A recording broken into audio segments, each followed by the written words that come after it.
Hello students, myself Archana Varude from Praveen Patil College of Diploma Engineering and Technology.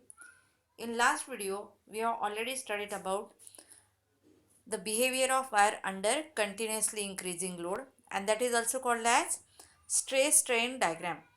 And in that graph, we see what is breaking stress, what is ultimate stress, what is meant by working stress, and what is meant by factor of safety. And after watching this video, you will be able to understand the definition of breaking stress, ultimate stress, working stress, what is meant by factor of safety, and how we can calculate Poisson's ratio. See here, this graph shows the stress strain diagram, or it is also known as behavior of wire under continuously increasing load. And for that, on x-axis strain is considered and on y-axis stress is considered.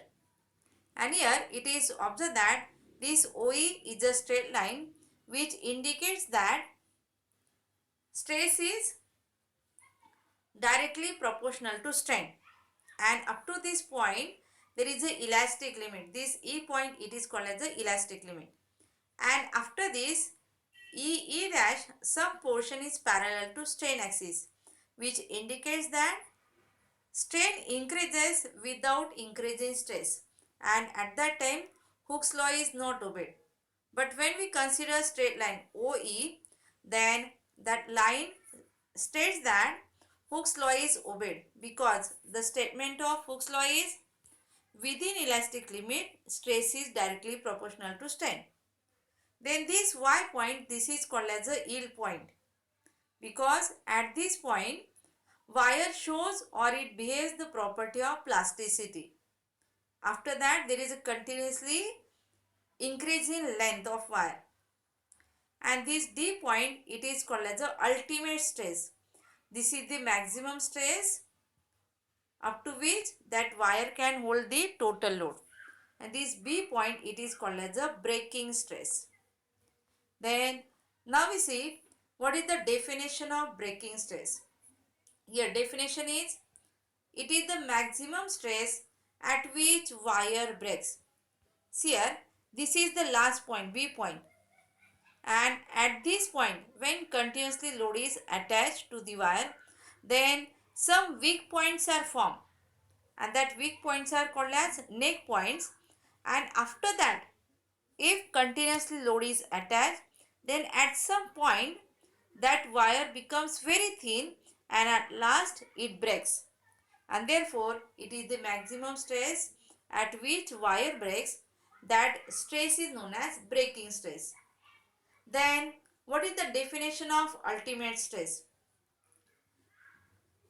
It is the maximum stress the system is capable of withstanding, or we can say that it is defined as the ratio of maximum load that the system is capable of withstanding to its original cross-sectional area is called as ultimate stress. See here, in this diagram, this D point, it is called as the ultimate stress.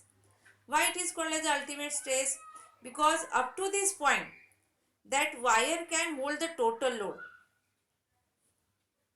and this is the maximum stress on the wire. And here the formula for ultimate stress is, it is the ratio of maximum load the system can withstand to the original cross-sectional area. Then what is my working stress? This working stress means it is the actual practical stress on the system. Suppose we consider a weighing machine or balance machine. On that, when we measure 1 kilogram sugar, then in that container actual weight is 1 kilogram sugar. That is called as a working stress.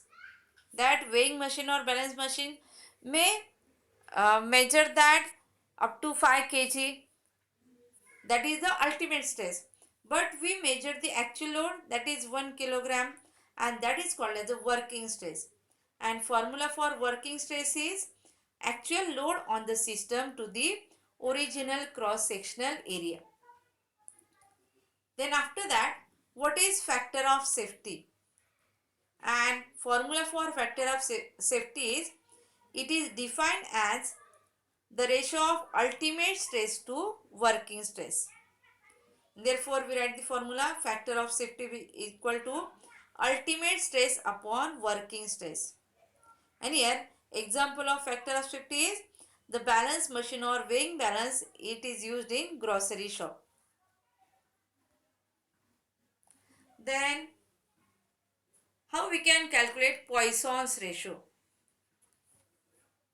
For that, consider if one end of metal wire is fixed to the rigid support and load is attached to its free end. Then there is a change in its dimensions, but it takes place by two ways. First is along the direction of force, and due to that length of wire increases. And when length of wire increases, then we say that longitudinal extension is produced. And second is, it is in the perpendicular direction of force, and due to that diameter of wire decreases, and that is called as lateral contraction. See here, in this rubber band is stretched. When rubber band is stretched from both sides, then due to that its length increases, and that is called as the longitudinal strain. But if we observe this middle point, then it is observed that as length goes on increasing, but its diameter decreases, this portion becomes weak point, and that is called as a lateral strain. And therefore, from that we write definition of longitudinal strain is, it is the ratio of increase in length to the original length of wire. And lateral strain means it is the ratio of decrease in diameter to the original diameter of wire. Here two dimensions are changes. First is length and second is diameter. And therefore, here we write the formula as longitudinal strain is, it is increase in length upon original length. For increase in length, use symbol small l, and for original length, use symbol capital L. Then lateral strain is, it is the ratio of decrease in diameter to the original diameter. For decrease in diameter, symbol is small d, and for original diameter, capital D. Then, as we see here in this photograph, that as length of wire increases, but its diameter decreases, and that is lateral strain is directly proportional to longitudinal strain. And thus, for a given material within elastic limit, that means when the force is within limit, then lateral strain is directly proportional to the longitudinal strain. And therefore, here we take lateral strain, it is equals to constant into longitudinal strain. And here that constant is taken as sigma. And therefore, lateral strain is equals to sigma into longitudinal strain. And therefore, we write Poisson's ratio is equals to, that means sigma is equals to lateral strain upon longitudinal strain. Or we can say that Poisson's ratio, it is defined as the ratio of lateral strain to the longitudinal strain. Then we put the symbols of lateral strain and longitudinal strain. Therefore, we get sigma is equals to minus d upon capital D, that is lateral strain, upon longitudinal strain means small l upon capital L. And here we use the minus symbol, negative sign to the diameter, because as length of wire increases but its diameter decreases. And here this Poisson's ratio has no unit and no dimensions, because it is ratio of two similar quantities. But its value can be positive as well as negative. And the maximum positive value is 0.5 and minimum negative value is -1. Now we solve some MCQs based on these topics. First question is,